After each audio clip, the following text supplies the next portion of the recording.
අද අපි යාන්ත්‍ර විද්‍යාවේ ඉතාමත්ම වැදගත් සිද්ධාන්තයක් වන චලිතය පිළිබඳ නිව්ටන්ගේ නියම පිළිබඳ පැහැදිලි අවබෝධයක් ලබා ගන්න යන්නේ.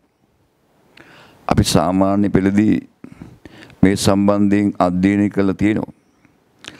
ඒ වුණාට අපිට සාමාන්‍ය පෙළදී ඒ නිව්ටන් නියම පිළිබඳ හරි අවබෝධයක් ලබා ගන්න අමාරුයි. සමහර දේවල් අපි උසස් පෙළේ තමයි ඉගෙන ගන්න. මේ නිව්ටන් නියම ඉගෙන ගන්න කලින් අපි වෙනත් භෞතික රහස්‍යයන් දෙකක් සම්බන්ධයෙන් ඉගෙන ගන්නවා. එකක් තමයි අවස්ථිතිය. අනිත් එක ගම්මිතාවය. අපි මුලින්ම බලමු අවස්ථිතිය පිළිබඳ. අවස්ථිතිය බලන්න, ඕනෑම වස්තුවක් අකමැති තමන්ගේ චලිතය වෙනස් කරන්න. හැම වස්තුවක්ම අකමැති චලිතය වෙනස් කරන්න. නිශ්චලතාවයේ තියෙන වස්තුන් හැම වෙලාවෙම උත්සාහ කරන්නේ නිශ්චලතාවම වෙන්න. ඒක වෙනස් කරන්න බාහිර බලයක් දාන්න ඕනේ. ඒ වගේම චලනය වන වස්තුන් හැම වෙලාවෙම උත්සාහ කරන්නේ ඒකාකාරී ප්‍රවේගයකින් චලනය වෙන්න. ඒක වෙනස් කරන්න බාහිර බලයක් දාන්න ඕනේ. නැවතිලා ඉන්න වස්තු දිගටම බලන්න නැවතිලා ඉන්න. චලනය වන වස්තුන් දිගටම බලන්නේ ඒකාකාරී ප්‍රවේගයෙන් චලනය වෙන්න. ඒ දෙකම වෙනස් කරන්න බලයක් දාන්න ඕනේ. ඒ කියන්නේ වස්තුවක චලිතය වෙනස් කරන්න බලයක් දාන්න ඕනේ. එන වස්තුවක් චලිතය වෙනස් කරන්න අකමැති. අකමැති ඉඳන් බලයක් දාන්න ඕනේ. අකමැති දෙයක තමයි බලයක් දාන්න ඕනේ. අකමැති ඉඳ තමයි බලයක් දාන්න ඕනේ. මේ හැම වස්තුවකම තියෙනවා චලිතය වෙනස් කරන්න දක්වන අකමැත්ත. අනේ අකමැත්ත තමයි අවශ්‍යතිය කියලා කියන්නේ. මේ අවශ්‍යතිය වස්තුවෙන් වස්තුවට වෙනස්. අවශ්‍යතිය වස්තුවෙන් වස්තුවට වෙනස්. අපි මේකට සරල උදාහරණයක් ගමු. පොඩි සයිකලයක්, මෝටර් සයිකලයක්, කාර් එකක්, බස් එකක් නවත්තලා තියෙනවා. ට්‍රයිසිකලයක්, මෝටර් සයිකලයක්, කාර් එකක්, බස් එකක්. මේවා නවත්තලා තියෙන කියලා හිතයින්. මේවා චලනය කරන්න බලයක් දාන්න ඕනේ. පොඩි ට්‍රයිසිකලේ කුඩා ළමයෙකුට තල්ලු කරන්න පුළුවන්. මෝටර් සයිකලයක් ලොකු එක්කෙනෙකුට තල්ලු කරන්න පුළුවන්. කාර් එකක් තල්ලු කරන්න, නැවතිලා තියෙන කාර් එකක් තල්ලු කරන්න දෙතුන් දෙනෙක් ඕන වෙනවා. බස් එකක් තල්ලු කරන්න ඊට වඩා වැඩි කට්ටියක් ඕන වෙනවා. ඒ කියන්නේ පොඩි ට්‍රයිසිකලේ තල්ලු කරන්න පොඩි බලයක් ඕන වෙන්නේ. මෝටර් සයිකලේ තල්ලු කරන්න ඊට වඩා වැඩි බලයක් ඕන වෙනවා. කාර් එක තල්ලු කරන්න ඊටත් වඩා වැඩි බලයක් ඕන වෙනවා. බස් එක තල්ලු කරන්න ඊටත් වඩා වැඩි බලයක් ඕන වෙනවා. මේක එක්කනාගේ අවශ්‍යතිය වෙනස්. ට්‍රයිසිකලයට වඩා මෝටර් සයිකලේ අවශ්‍යතිය වැඩි. ඒකයි වැඩි බලයක් ඕන වෙන්නේ. මෝටර් සයිකලයට වඩා කාර් එකේ අවශ්‍යතිය වැඩි. ඒකයි ඒකට ඊටත් වඩා වැඩි බලයක් ඕන වෙන්නේ. බස් එක තල්ලු කරන්න තවත් වැඩි බලයක් ඕන වෙනවා. එතකොට මේකට හේතුව මේගොල්ලන්ගේ ස්කන්ධය. ට්‍රයිසිකලයට වඩා මෝටර් සයිකලේ ස්කන්ධය වැඩි. මෝටර් සයිකලයට වඩා කාර් එකේ ස්කන්ධය වැඩි. කාර් එකට වඩා බස් එකේ ස්කන්ධය වැඩි. එහෙම ස්කන්ධය වැඩි වෙන්න චලිතය වෙනස්කම් දක්වන අකමැත්ත වැඩි. එහෙනම් ස්කන්ධය වැඩි වෙන්න අවශ්‍යතිය වැඩි. එහෙනම් වස්තුවක ස්කන්ධය කියන්නේ ඔය රේඛීය චලිතයේ අවශ්‍යතිය මනින මිම්ම. ස්කන්ධය කියන්නේ රේඛීය චලිතයේ අවශ්‍යතිය මනින මිම්ම. ස්කන්ධය වැඩි නම් රේඛීය චලිතයේ අවශ්‍යතිය වැඩි. ස්කන්ධය අඩුයි නම් රේඛීය චලිතයේ අවශ්‍යතිය අඩුයි. දැන් මේකේ සරල අදහස ඕනෑම වස්තුවක් තමන්ගේ චලිතය වෙනස් කරන්න අකමැත්තක් දක්වනවා. චලිතය වෙනස් කරන්න පුළුවන්නේ බාහිර බලයක් යෙදීමෙන්. නිව්ටන්ගේ පළවෙනි නියමයෙන් කියන්නේත් මේකමයි. අවශ්‍යතිය ගැන කියන්නේ. පළවෙනි නියමයෙන් කියන්නේ අවශ්‍යතිය ගැන. යම් වස්තුවක් මත බාහිර අසන්තුලිත බලයක් ක්‍රියා නොකරන විට එම වස්තුව නිශ්චලතාවී පවතී. නැතහොත් ඒකාකාරී ප්‍රවේගයෙන් සරල රේඛාවක ගමන් කරයි. ඒ වෙනස් කළ හැකි බාහිර බලයක් යෙදීමෙන් පමණි. යම් වස්තුවක් මත බාහිර බලයක්, බාහිර අසන්තුලිත බලයක් ක්‍රියා නොකරන විට එම වස්තුව නිශ්චලතාවී පවතී. නැතහොත් ඒකාකාරී ප්‍රවේගයෙන් සරල රේඛාවක ගමන් කරයි. මේ වෙනස් කළ හැකි බාහිර බලයක් යෙදීමෙන් පමණි. ඔය නිව්ටන්ගේ පළවෙනි නියමයේ තියෙන අදහස. පළවෙනි නියමය. ඊළඟට අපි දෙවෙනි නියමයේ සලකන්න. මේ දෙවෙනි නියමයේ සලකන්න අපි වස්තුවක ගම්මිතාවය කියන එක සලකනවා. ගම්මිතාවය. බලන්න චලනය වන වස්තුවකට පුළුවන් වෙන වස්තුවක් සමග ගැටුණාම බලයක් ඇති කරන්න. චලනය වන වස්තුවකට පුළුවන් වෙන වස්තුවක් සමග ගැටුණාම බලයක් ඇති කරන්න. අන්නේ බලය ඇති කිරීමේ හැකියාව අපේ වස්තුවේ රේඛීය ගම්මිතාවය කියලා සලකනවා. රේඛීය ගම්මිතාවය. චලනය වන වස්තුවකට පුළුවන් වෙන වස්තුවක් මත ගැටුණාම බලයක් ඇති කරන්න.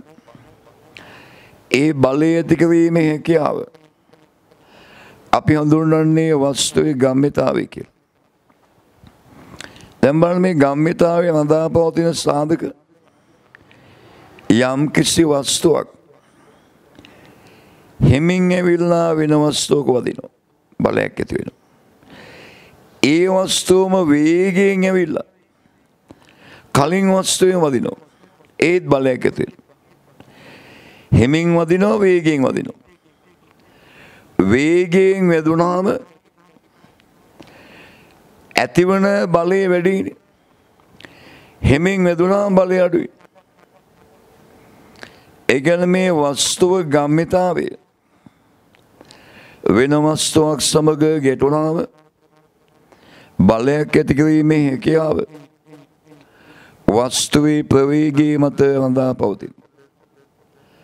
ප්‍රවේගයේ වැඩි නම් ගම්මිතාව වැඩි.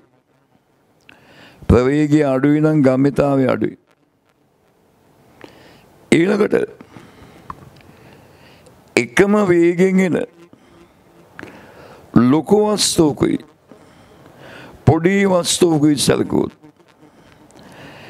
එකම වේගයෙන් එන ලොකු වස්තුවක් සහ පොඩි වස්තුවක් සැලකුවොත් ලොකු වස්තුව වැදුනාම ඇතිවන බලය වැඩි.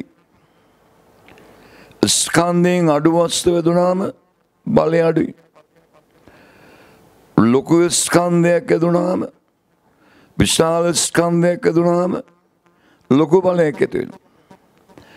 පොඩි ස්කන්ධයක් ඇදුනාම කුඩා ස්කන්ධයක් ඇදුනාම ඇතිවන බලය අඩුයි. එහෙනම් චලනය වන වස්තුවකට පුළුවන් වෙන වස්තුවක් සමග ගැටුණාම බලයක් ඇති කරන්න. මේ බලය ඇති කිරීමේ හැකියාව වස්තුවේ ස්කන්ධය මත රඳා පවතින. ස්කන්ධයේ වැඩි වස්තුන් බලය ඇති කිරීමේ හැකියාව වැඩි. ස්කන්ධයේ අඩු වස්තුන් බලය ඇති කිරීමේ හැකියාව අඩුයි. එහෙනම් ගම්මිතාවය වස්තුවේ ස්කන්ධය මතත් රඳා පවතිනවා. ස්කන්ධයේ වැඩි වස්තුන්ගේ ගම්මිතාවේ වැඩි. ස්කන්ධයේ අඩු වස්තුන්ගේ ගම්මිතාවේ අඩුයි. එහෙනම් වස්තුවක ගම්මිතාවේ ඒ වස්තුවේ ස්කන්ධය සහ ප්‍රවේගයේ මත රඳා පවතිනවා. ඒ නිසා අපි වස්තුව ගම්මිතාවේ අර්ථ දක්වන්නේ ස්කන්ධය වැඩි කිරීම ප්‍රවේගය කියලා. ගම්මිතාවේ අර්ථ දැක්වීම ස්කන්ධය වැඩි කිරීම ප්‍රවේගය. එහෙනම් ගම්මිතාවේ ඒකක වෙන්නේ ස්කන්ධය සහ ප්‍රවේගයේ ඒකකවල ගුණිතය. ස්කන්ධයේ කිලෝග්‍රෑම් ප්‍රවේගයේ ms දින එකයි. ස්කන්ධයේ කිලෝග්‍රෑම් ප්‍රවේගයේ ms දින එකයි. ඒ නිසා ගම්මිතාවේ කිලෝග්‍රෑම් ms දින එක. දැන් බලන්න මේ ගම්මිතාවේ දෛශිකයක්ද අදිශ්‍යයක්ද කියලා. මෙහෙමයි. ගම්මිතාවේ දෛශිකයක්ද අදිශ්‍යයක්ද කියලා. දැන් වස්තුවක ප්‍රවේගය මෙන්න මේ පැත්තට 10යි ms දින කියලා හිතන්න. 10යි ms දින එක. අපි මේ වස්තුවේ ප්‍රවේගය දෙකෙන් වැඩි කළොත් මේ 10 ms දින දෙකෙන් වැඩි කළොත් 20 ms දින එක. ඒත් ප්‍රවේගය මේ පැත්තට. ප්‍රවේගය ඉලක්කමකින් වැඩි වුණාට දිශාව වෙනස් වෙන්නේ. ප්‍රවේගය ඉලක්කමකින් වැඩි වුණාට දිශාව වෙනස් වෙන්නේ. දැන් ගම්මිතාවේ කියන ස්කන්ධයේ ප්‍රවේගයේ ගුණිතයනේ. ස්කන්ධයේ ඉලක්කමක් නෙන්නේ.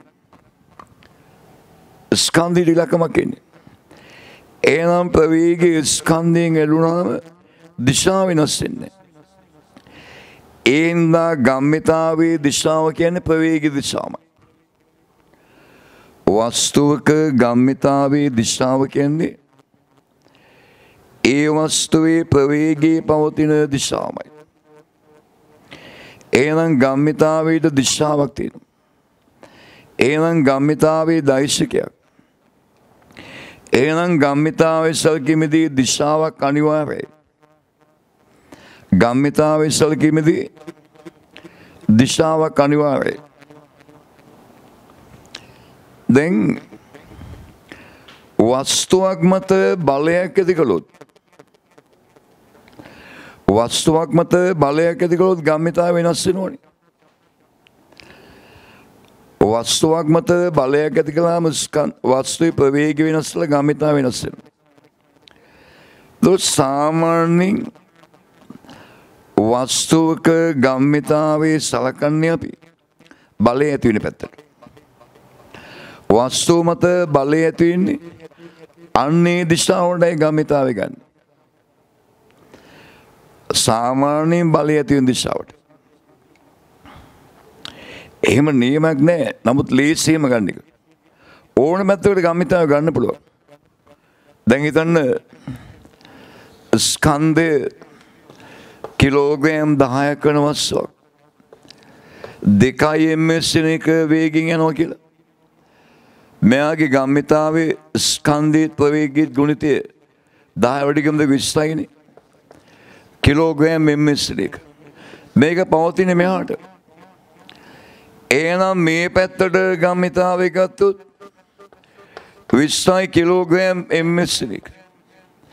මේ වස්තුවේ මේ පැත්තට ගම්මිතාවේ ගත්තොත් අපි ගන්න මෙහාට තියෙන අනිත් පැත්තට. එහෙනම් වෙන 20යි කිලෝග්‍රෑම් ms එක. ඊළට තියෙන ගම්මිතාවේ ගත්තොත් වස්තුවේ ගම්මිතාවේ මේ පැත්තට තියෙන. අපි ඉහළ තියෙන ගම්මිතාවේ ගත්තොත් පවතින දිශාව ලම්බක පැත්තේ ගම්මිතාවේ. පවතින දිශාවේ ලම්බක පැත්තේ. කිසිම දෛශිකයකින් ලම්බක දිශාවට විභේදනයක් නැහැ. කිසිම දෛශිකයකින් ලම්බක දිශාවට විභේදනයක් නැහැ. එහෙනම් මේ පැත්තට ගම්මිතාවයක් තියෙනවා නම් ලම්බක දිශාවේ ගම්මිතාවේ බිඳුවයි. ඔය තමයි ගම්මිතාවේ සලකද්දී දිශාව ගන්නකොට තියෙන විශේෂ අවස්ථා ටික. ගම්මිතාවේ යම් දිශාවකට තියෙන්නේ අපි ඒ දිශාවේ ගම්මිතාවේ හොයනවා නම් ධන. තියෙන පැත්තට අනිත් පැත්තේ ගම්මිතාවේ හොයනවා නම් වින. ලම්බක දිශාවේ ගම්මිතාවේ හොයනවා නම් බිඳුවයි. ලම්බක දිශාවේ ගම්මිතාවේ හොයනවා නම් බිඳුවයි. දැන් ගම්මිතා වෙනස. ගම්මිතා වෙනසක් ගනිද්දී නම් හොඳම දේ දිශාව සලකන්න ඕනේ. ගම්මිතා වෙනසක් ගන්නකොට හොඳම දේ තමයි බලය ඇති වෙන පැත්තට ගන්න එක. වස්තුව මත බලය ඇති වෙන දිශාවට ගන්න එක තමයි හොඳම දේ. එතකොට වස්තුවක ගම්මිතාවේ යම් හේතුවකින්ද වෙනස් වෙනවා නම් ඒ වස්තුවේ ගම්මිතා වෙනස ගන්නේ අවසාන ගම්මිතාවේ අඩු කරනවා ආරම්භක ගම්මිතාවේ. ආරම්භක ගම්මිතාවේ අඩු කරනවා. එතකොට ගම්මිතාව වෙනස් වෙනවා. සාමාන්‍ය මේක වස්තුව මත බලය ඇති වෙන දිශාවට ගන්න එක ලේසි. අවසාන ගම්මිතාවේ වෙන ආරම්භ ගම්මිතාවේ. එහෙම ගන්නකොට අපි ගන්න දිශාව තියෙන ගම්මිතාවයන් ධන කියලා ගන්නවා. අනිත් පැත්තට තියෙන ගම්මිතාවෙන් ගන්න වෙන කියලා. දැන් මේ මෙතන ස්කන්ධයේ එම්මන වස්තුවක් යූප වේගයෙන් ගමන් කරමින් ඉන්නවා. මේ වස්තුව මත බාහිර බලයක් යෙදීම නිසා තීනමති කාලයකදී මේ ස්කන්ධයේ එම්මන වස්තුව තමන්ගේ ප්‍රවේගය වී දක්වා වෙනස් කළා. යූප වේගයෙන් ගමන් කරන ස්කන්ධයේ එම්බුන වස්තුවකට F නැමැති බාහිර බලයක් යෙදීම නිසා T කාලයක් තුළදී වස්තුවේ ප්‍රවේගය V දක්වා වෙනස් වෙනවා. ප්‍රවේගය වෙනස් වුණා නම් ගම්මිතා වෙනස් වෙනවා. එහෙනම් වස්තුවේ ගම්මිතා වෙනස් වෙන්නේ අවසාන ගම්මිතාවෙන් අඩු කරන ආරම්භ ගම්මිතාවේ බලය ඇති වෙන දිශාවට ගන්න. MV වෙන MU. මේ ගම්මිතා වෙනස සිද්ධ වුණේ සිම්පල් තීනමති කාලයකදීනේ. මේ ගම්මිතා වෙනස සිද්ධ වුණේ තීනමති කාලයකදී. එහෙනම් තත්පරයකදී සිදුවන ගම්මිතා වෙනස MV වෙන MU බෙදීමට තත්පරයකදී සිදුවන ගම්මිතා වෙනස MV වෙන MU බෙදීමට මේකට අපි කියන්නේ ගම්මිතාවේ වෙනස් වීමේ ශීඝ්‍රතාවය. ගම්මිතාවේ වෙනස් වීමේ ශීඝ්‍රතාවය. ගොඩාක් වෙලාවට වෙන්නේ වස්තුව මත බලය තියෙන දිශාවට. ගම්මිතාවේ වෙනස් වීමේ ශීඝ්‍රතාවය. නිව්ටන්ගේ දෙවෙනි නියමයෙන් කියන්නේ මේ ගැන. බලන්නකො දෙවෙනි නියමය. යම් වස්තුවක් මත බාහිර අසන්තුලිත බලයක් ක්‍රියා කරන විට යම් වස්තුවක් මත බාහිර අසන්තුලිත බලයක් ක්‍රියා කරන විට ඒ වස්තුවේ ගම්මිතාවේ වෙනස් වෙනවා. ගම්මිතාවේ වෙනස් වෙන්නේ බලය යොදන දිශාවට. ගම්මිතාව වෙනස් වෙන්නේ බලය යොදන දිශාවට. එහිදී ගම්මිතාවේ වෙනස් වීමේ ශීඝ්‍රතාවය යොදන බලයට යොදන බලයේ විශාලත්වයට අනුලෝමව සමානුපාතික වෙනවා. ගම්මිතාවේ වෙනස් වීමේ ශීඝ්‍රතාවය යොදන බලයේ විශාලත්වයට අනුලෝමව සමානුපාතික වෙනවා. ඒ තමයි නිව්ටන්ගේ දෙවෙනි නියමය. ඒ නිව්ටන්ගේ දෙවෙනි නියමය.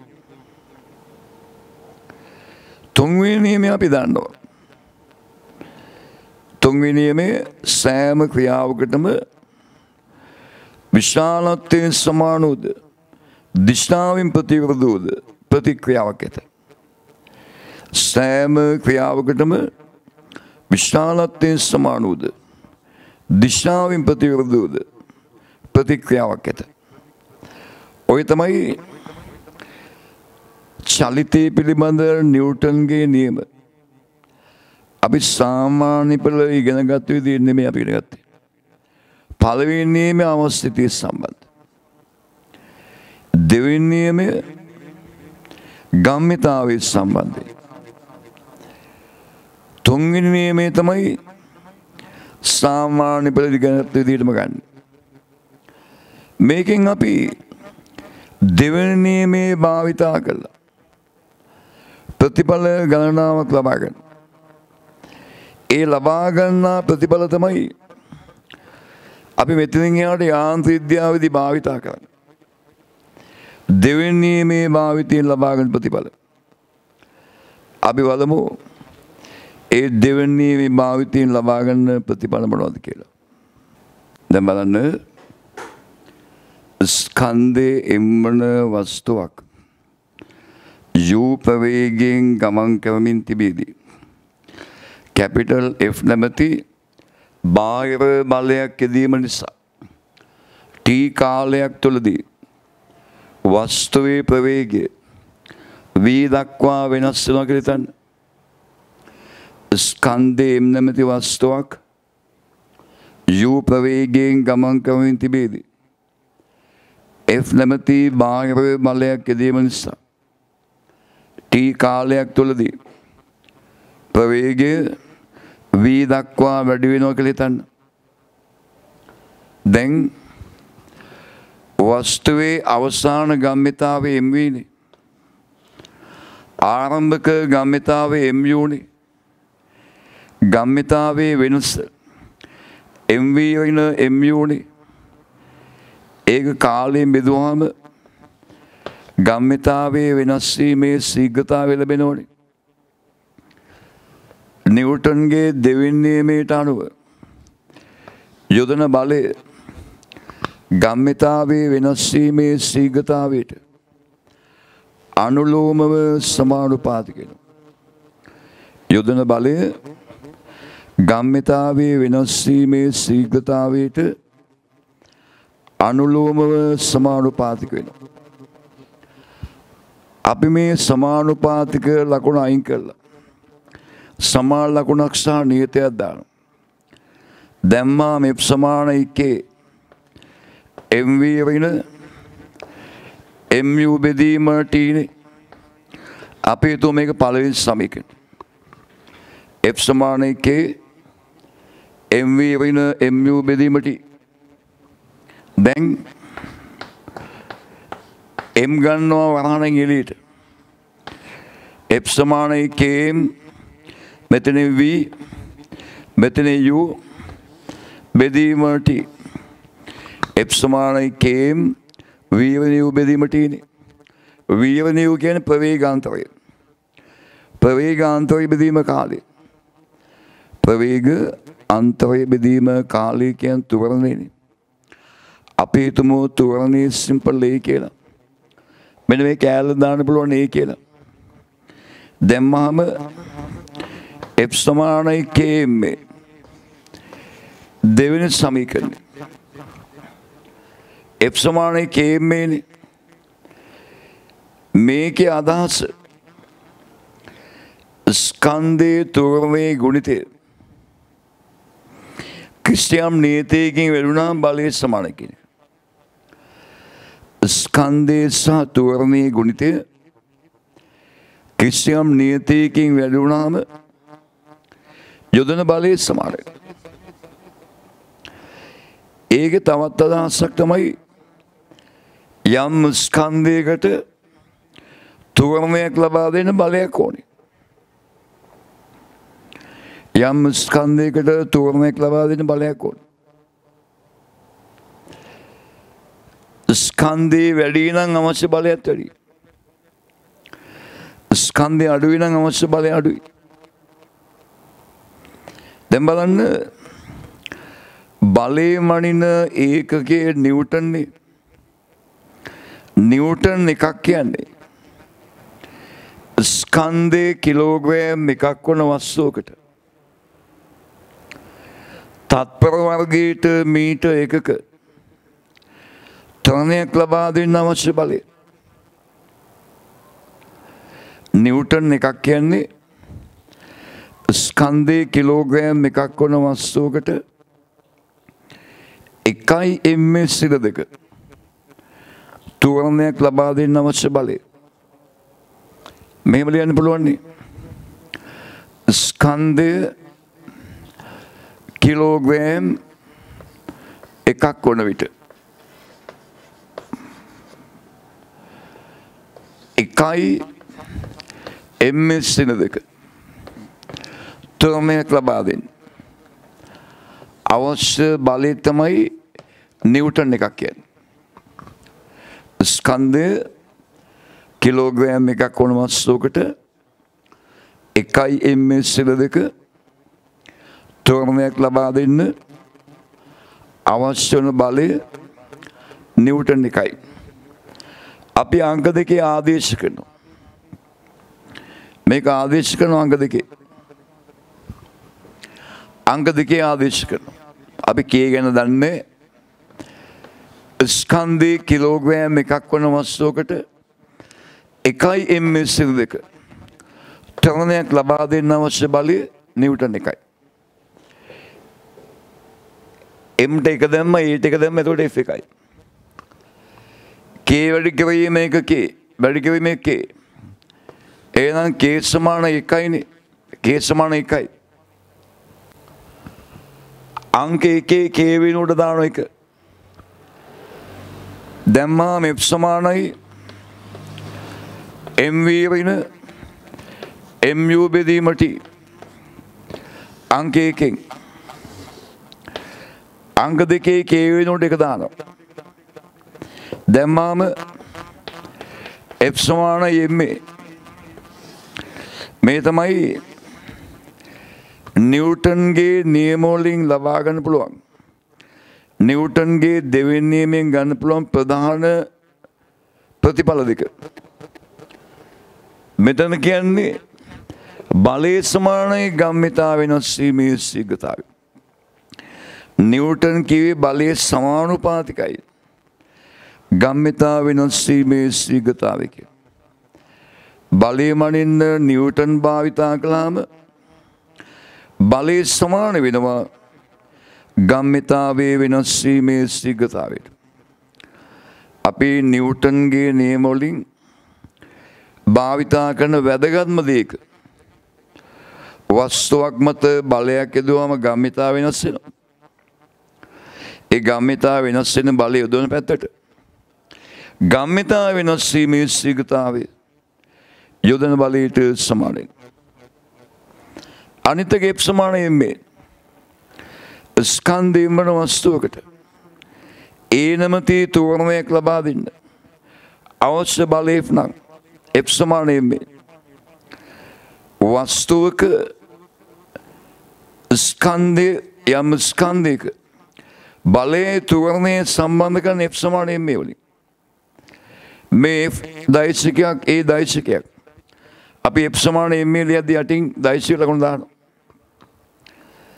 ස්කන්ධයයි තෝරණයයි බලයේ සම්බන්ධ කරන F සමානයි මේ වලින් සාමාන්‍යයෙන් මේක දාන්නේ වස්තුවක් චලනය වන පැත්තට. මේක දාන්නේ වස්තුවක් ගමන් කරන පැත්තට. ඒ කියන්නේ ඒ පැත්තේ තියෙන තෝරණය. ඒට විනාගයක් කව තියෙන මන්දනය තියෙන. F කියන්නේ අපි දාන පැත්තට තියෙන සම්ප්‍රයුක්ත බලය. දාන පැත්තට තියෙන සම්ප්‍රයුක්ත බලය. අපි මෙතනින් පස්සේ මෙන්න මේ දෙකේ විවිධ අවස්ථාවන් සලකන්න. මෙතනින් පස්සේ සලකන්න මේ දෙකේ විවිධ අවස්ථාවන්. මෙන්න මේ දෙකේ විවිධ අවස්ථාවන් මෙතනින් පස්සේ සලකන්න. F සමානයි MA අනිත් එක F සමානයි MV වෙන MU බෙදීම T. right? ඊළඟ වීඩියෝ වලදී මේ F සමානයි MA භාවිතය ඊළඟ F සමානයි MV වෙන MU බෙදීම T භාවිතය සලකන්න. හොඳයි. අපි අනිත් වීඩියෝ බලමු.